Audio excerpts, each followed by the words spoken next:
keenya obbo Jawaar baga wal agarree waa hedduu jaabeega wanni jaamullee ni jiru an waanuma OFC irraa waa xiqqoo gaafachuufadha. Karaa dheeraa deemnee haalli keessa jirullee namni hundinuu hubatan fakkaata. Namni hedduun baga baate qofa jaa an ammoo baga jedhamtallee jaa bara lamaan kana hidhaa keessatti illee waan gaarii fi waan hamtuullee adda barree fira dhugaatii fi fira sobaallee adda barree innillee waa hedduu barate na fakkaata adeemsa kana keessa waa hedduu garree gabaabdumatti gaafiin tiyyaa akkuma yeroo dheeraa jechaa turte hawaasni keenya jaarmeetti haajamaa. Jaarmee siyaasaa jabaa uummata keenyallee qabatee deemuu danda'utti haajamaa. OFC'n amma bifa sanii waan dhufaa jiru na fakkaata. Haa ta'u ammallee jaarmee kana bifa biyya keessaatiin jaarmee jabaa gadhaabanii qaama hawaasaa hunda dubartoota haa ta'u hayyoota yeroo hedduu hayyoota biyya alaa irratti xiyyeeffannaa barsiisota yuunivarsiitii sadarkaalee adda addaa irra jiran hawaasa daldalaa sadarkaalee adda addaa irra jiru jaarmee kana keessatti bifa kamiin hammachiisuuf karoora qabdanii gaafiin lammaffaa hawaasni akka atarkituu hawaasa potenshaala guddaa qabu biyya alaa kana jira. Biyya alaa keessatti miseensa jaarmee jaarachuun ani waggoota hedduu keessatti waan hedduu bu'aa argan natti hin fakkaatu. Hawaasa kana bifa deeggarsa paartii keessatti hammachiisuu hin danda'uun akkamitti bifa caasaa jaarmee keessatti bifa jabaan hirmaachisuu hin danda'a yaadachuun gaafachuufadha. Gaafileen biroo hedduun kaatee jirti. Ammoo baga hiikamuu qofa osoo hin ta'in baga hidhamteellee waan hamtuullee waan gaariillee adda baafanneen jaagalatoomii ijaan wal arguun waan gaarii.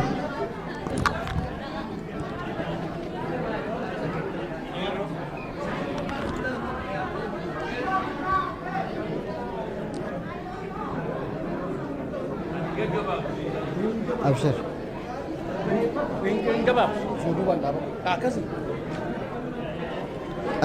Duraan dursee carraa kanaa kennuu keessaniif hedduu galatooma daaddaa baga rabbiin qarriffaa diinaa jalaa isin baase. Oromoo Kalgaarii akkuma kaleessa waliin baanee agartee paarsanii wannaa 40 keessa wajjin dhaabataa turre hedduu galatoomaa jechuu barbaada. Ayyee. Gaafiin kiyya jalqabaa impaayera Itoophiyaa keessatti dhugumatti nageenyi amansiisa ni argamatti yaadda. Nageenyi Oromoof Oromiyaa ajjeechaan saamichi dararaan Oromoo irraa hin dhaabbata. Biyya sana keessatti kabajaa Oromoon kabajaa ni argata jettee ni amantaa. Gaafii kiyya jalqabaati. Gaafiin itti aanu ammoo urga gaafa Haacaaluu Hundeessaa nyaatamee isin ammoo mana hidhaa seentanii booda qeerroo fi qarree Oromiyaa guutuu keessatti kan ajjeefaman lakkoofsan qabu.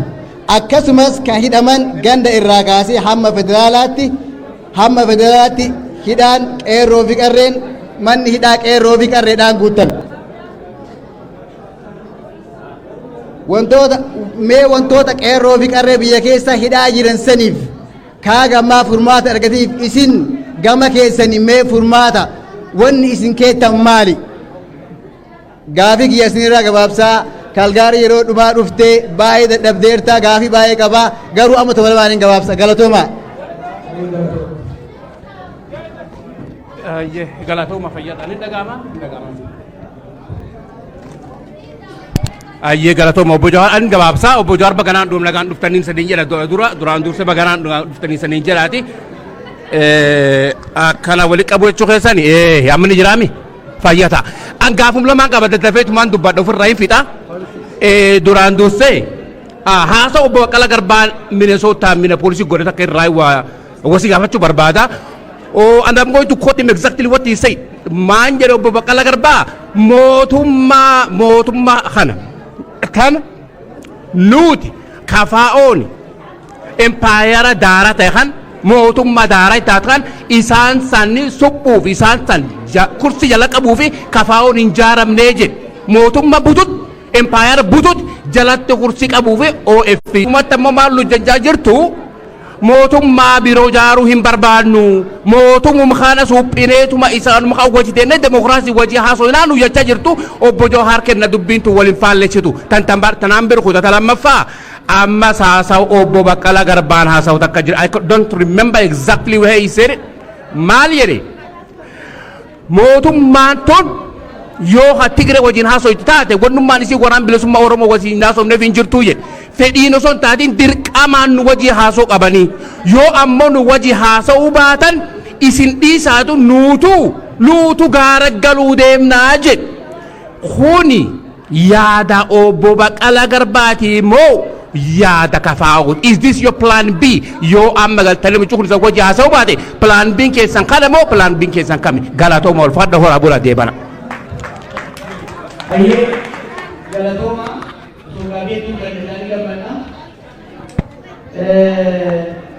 gaafii dura poolisiin kaase kakaafaa biyya alaatti ijaaruu ni ijaara dura utubaa ijaaraniifi dagalee itti marsan gidaara itti marsan naaf dura warri biyya alaa deeggaraa keenya malee miseensa keenya bakka ta'uu dandeessu dura waan jabaa lama keenyeeti abbaan dura ooyiruu fi tottolfateeti buusa itti hammata ufi gandarra deemee qiqilfatee bicha maqaa buusa itti hammachuun hin jiraatu jechuudha kaabaa dura jaarna mataa fi jaarrata oromiyaa jaarrata namoota biyya alaa jaarrata ni jaarraa karoora qabu tokkora lammaffaa wanni amma godhaa jiru hawaasaan galatummaa jechaa jirra qophiilee kaabaa wanni miti hawaasaan gurmaa'anii jiranii hamma danda'ametti siyaasa paartii irra irratti waa fuulleffanneef waltajjii hawaasni qopheessarra miseensa riguu godhu maal gudinnoo filkanfatan garuu gara fuulduraa irratti hojjechaa deemnaa fara yaadinaa isinummaan irraa baga dhufte malee rakkoo namni gaarii ijaarra gargaarsa keessanii ni fayyadamna gurbaan impaayara Itoophiyaan isin diriiroo kanaaf wanni harree musliin jiru gaafii 70 qabannee rakkoo 2022 furuu ulfaata impaayara jechuun waa sadii qabaachuu qabda for an empire to exist security core economic core political core elite garee tokko irraa ta'e aadaasa dantaasa humnaan saboota biraa irratti ta'uu danda'u kasadeen eliitiin sun eliitii securities eliitii dinagdeetis eliitiin hawaasummaatis dhuftee hojjetu hanga 74tti Itoophiyaan it was a nascent empire, nascent small, guddattee extent taatee Haile Sillaaseen hoggaa kunu laaffataa deema darbuun military rule ture Mallasaan dhufeeti fake federalism godhe har'a okay if there is an empire who is the imperialist eenyu Emperor eenyu who is the cultural core who is the security core who is the economic core kanaaf carefully waan kaleessa dhaadannoo kaleessa har'a yoo ittiin deemne it doesn't make sense alatti and Ethiopia to me is a failing state empire ta'uu dhiisi akka state akka republikiitti sirna itti bu'uu dadhabee daddaaqaa jiru waan ta'eef akka waan intact empire system jirutti ilaaluun a little bit dongora birallee dabree rakkoo nutti uumuu danda'a waan reefu isin dhiyeesse ilaala eenyu imperialistiin eenyu yeroo tokko kawwee itti dhukaafne inni akkamitti dhukaafne si beekuun barbaachisaa erga Hacaaluun wareegame booda qeerroon kumaatamaan ni wareegame kumaatamaan ni hidhame kumaatamaan bosonatti gale kumaatamaan immoo sirnichatti gale Bekkaafur jira edin sobinaa qeerroo wayyaan irra tokkummaa qabsaa ture sun Bekkaafuritti gale tokko ni wareegame ni hidhame kalammataa bosonatti gale kun sirnuma kanallee taatuma qabuun qabu jee sirnichatti galee badda addaatu kun ni rife garee dheerri jirees ka hidhames hiikkamuu qabu ka wareegame deebisuu hin dandeenye karaa inni itti wareegame bakkaan ga'u malee kan dhiibamee bosonatti galfames hayitisaa gaafii isaa deebitee fi qeetti galuu qabu kanaaf ka hidhames hiikkamuu qabu kun garuu ka ta'uu danda'u hariiroon jirtu yoo jijjiiramte qo hanga lolli jirti hanga civil war wallolli waloo jirutti namni du'uun namni hidhamuun waan hin oolle jira kanaaf isa irratti hojjechuun barbaachisaadha jala jala eega amma nuti yookaan nuti hiikamne sanii as meeqaan taniitu galte meeqaan tamutu ajjeeman kun itti waan deemaa jira jechuun biyya guututti namni dhumutti jira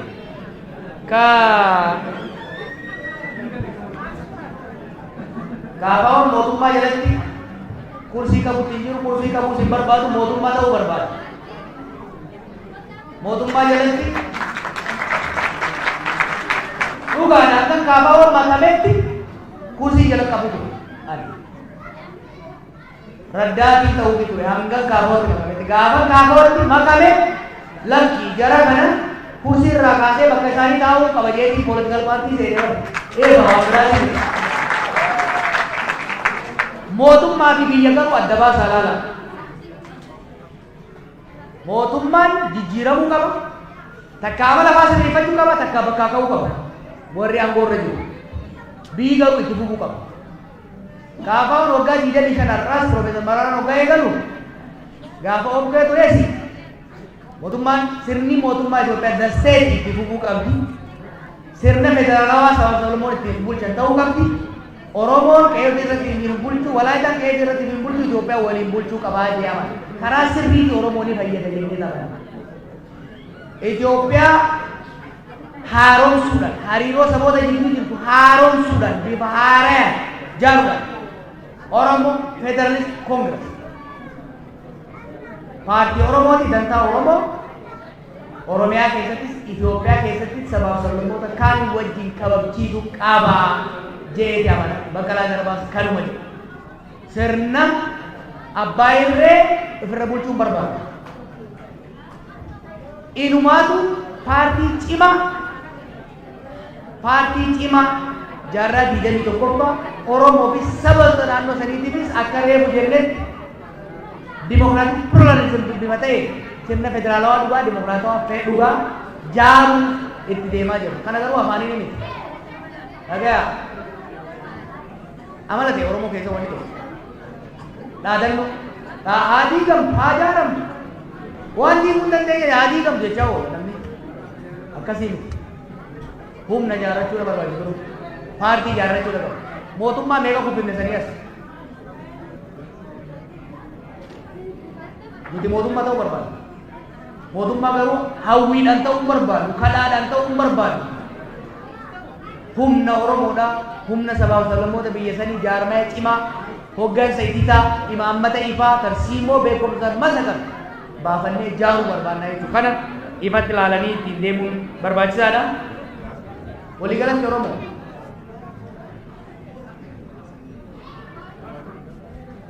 waan harree muje sirriitti hubadhaa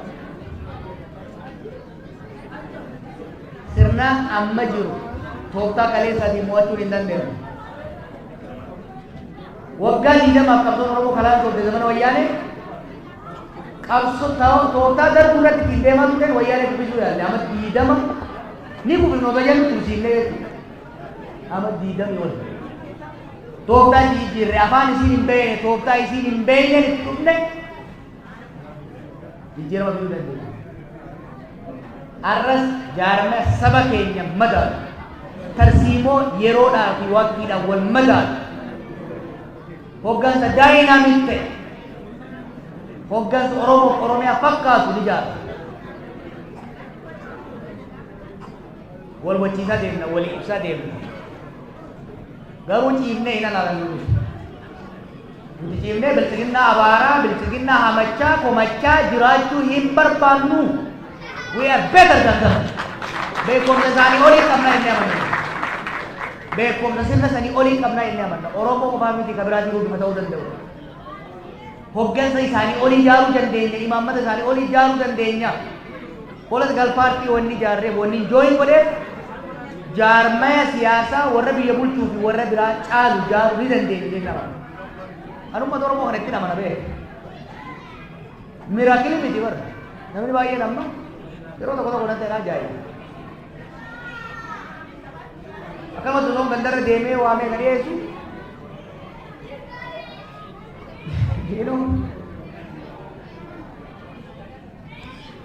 Sirni suuraa san kubuudhaaf baatiin hoggaa hamtu namoota walitti qabee qophaa'e hogganan jedhu namichi fayyaa qabu maal qaba enaan jedhu ture.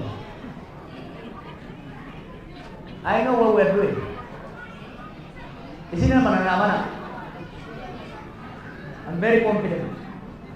Waan hojjennu irratti ofitti samanaan qaba amantaan qaba ummata nu wajjin illee amantaan qaba. Waan hojjennu ni beeyna. Waan hojjennu beeynamu qabsoo laamsootti bikkaa kaafne galmaan geenyu yeroo barbaadu. Ammallee taanaan qabsoo tokkoffaa maxxantummaa alagaa jalaanii baafne qabsoo takka baafnee jirras. Ofirratti hirkattummaa na kenna. Jallaa keenya ni diriirsina tajjidee jallatti kararraa baay'isina. Jaarmee Oromiyaadhaan madabu kaaqaa dhugaa saboota sanii eegu ni jaara. Dantaa Oromootii fi Itoophiyaatii fi gaafa Afrikaatii fi addunyaa wal simsiisnee oofna. Waan hin dandeenye waan dalaguutti hin jirre jecha arraba dheerannee diina Oromootti filaa hin oollu. Garaa jala waan hojjennu hojjechaa dubbii teenya immoo gabaa waan gabaa bittu Oromoon gabaa dinnicha bittutti raafuu fuutee dooraa ooluu qabdu. Kanaaf barsiimoo ittiin deemuu qabna ni hojjenna. Warri karaa addaa jiru immoo jiraate ni deeggarra. Hamma isin yaaddan olitti wal quba qabna.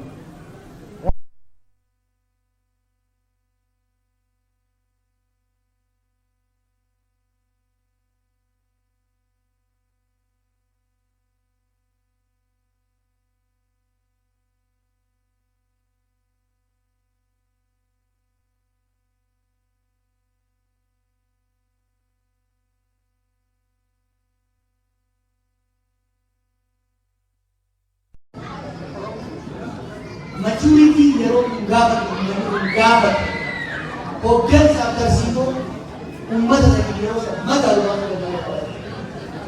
Kun immoo beekumsa irratti naannoo saba sanii qabnu irratti hubannaa addunyaati naannoo keenya irratti hundaa'ee hojjetamuu qaba. Kana irratti sadarkaa jalqabee hojjenna.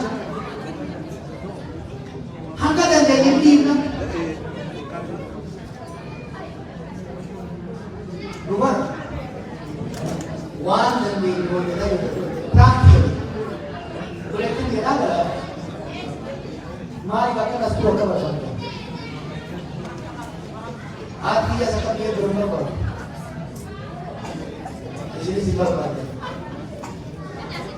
Anggur nanti tu, anda tu mesti ada mungkin ada mesti kamu tahu dan tahu. Kalau tu apa marketing dulu deh. Isang man berkali dan pakai desain yang arahan kamu sudah dalam desain dengan rabar.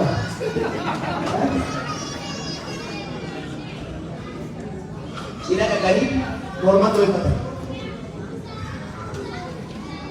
Bukan si Oromo. Lalu kata baru musuh bersih ingkau. Dan ini hari Kalgari tae ciroti. Wari kamu besok kamu dan muncul. Thank you, Arun. Karan ini tahu mat karan. Jauh nanti dua demi kita kasih segi jalan jalan mana? Untuk karan sini, kores mereka mana mangga tu atau mana juga? Ada.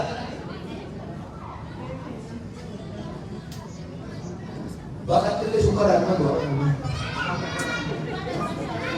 Bakat dia. Kalau Oromo tu boleh dalam dunia udah tidak mau yang itu kan tu bukan si jamin bakalnya dia lawan tu. Ini apa pada kali ni? Kami yang muda dah. Uida bejaru uindes orang biasa. Tujuh bejaru uindes. Tujuh kapau ni pakai ni kita kan. So bagi soda dia tanya lah. Ini. No. Mana miskin asal. Umat tu juga. Menama mereka gaman tidak, sama dia ada ni. Gaman mungkin ada nama mereka tu, nama mereka mereka. Lupa dia ada kali kan? Oh, Ingol. Maali addeesinan uummanni dura isaa jira. Nuti ciccinaan nu gara natti cicciran. Alagaan iskiriitti wanti beeku qabu. Oromiyaas Itoophiyaas nama tokko biyyi dura. Oromiyaas dhiiga keenyaa ijaarranne. Oromiyaas dhiiga Oromoo Oromootiin ijaarranne. Ni diimanna, hattu harkaa ni baafanna. Nagaa isitti humna ni misoomsanna takka jira. Itoophiyaas maqaa isiitiin amma booda abbaa biraa Itoophiyaa akka qabu hin ayyamu. Itoophiyaa sadiis qaballee Oromoonis saba biraattis qabu goona. Eenyeetu biqiltuu dhabuu danda'a. Qophii kan Oromiyaa walitti walitti duuba deebiitii. Duukaa bahuun ani jawab amma Oromiyaas Itoophiyaas inni Oromiyaas ni ijaarra Itoophiyaas ni haaromsina akka Oromoo hin miidhagne akka saboota biraa hin miidhagne sirna federaalismii dhugaa sirna dimookiraasii dhugaa jaaruudhaan ni carraa'ina barbaachisaa taanaan jaaruudhaan ni wareegamna malee amma booda biyya biraa dheessinee duwida faranjiitti galfannee argama dheeressaa kananiiti haabamni qabu babaluu hin jedhu waan jiru waan jaaruus bira dheessanii terus rokaan jabeetan eegalee bara boksii keessatti shaampiyoonaa ta'uu yoo barbaade tiimni keenya meeksikoo jedha waan jabee funyaan jaraa jala jirraa jechuudha. Nuti isaan kan dandeenyu dhooyina, isaanis akka dandeenyu daa'ima. Isaanis nu hidhan, nutis ni naafne. Isaan kan nu dhiitan, nuti gad argina. Amma kan ka'echaa jiru, gad nu dhiitina. Gad isin arginu. Nuufis illee isin illee akka ta'u. Wal dhiitu, isin kan nu dhiitu, nummoo isin gad argisu. Isinis siree kuusiisuutti jiru. Orma adda addaa isinitti kaasuu jira. Siree keessan qofa osoo hin ta'in lakkummaan Oromiyaatiin biyya sanis gaagama keessa muumeen waan godhu qabnu jeeqanii naa jiru. Tokko loli dhaabbachuu qabu. Lama garaagarummaa siyaasaa nama bosonatti galche kana eenyee bareechuu qaba. Beekumsa ni qabna. Wanti sodaan jiru. Marii sanii new social contract. Oromoo jidduuttis Oromoo jidduutti marii gola qaban jedhan Oromoo saboota biraa jidduuttis new social contract gola qaban saboota araara godhu saboota sirna dimookiraasii illee darbiitti maayilejiniitti ta'e. This is the viable way biyya sadii ta'uu danda'u. Kana karaa keenya karaa kaa'aa kanatu wayyaa Undangu sawa-sawa biasanya kalau dia tim berarti absurd. Kalau lain dia daripada dia nak orang. Wani butuh orang kita awas dia siksa. Jangan dia siksa. Ketika kita beribadah bersiadat. Rapi dagar sekali dia kumsah mati boleh timne. Rapor lagi sari mana? Baru waktu ini ada kerja, itu di jalan orang Kalgari, Galagoma, Galagoma ada.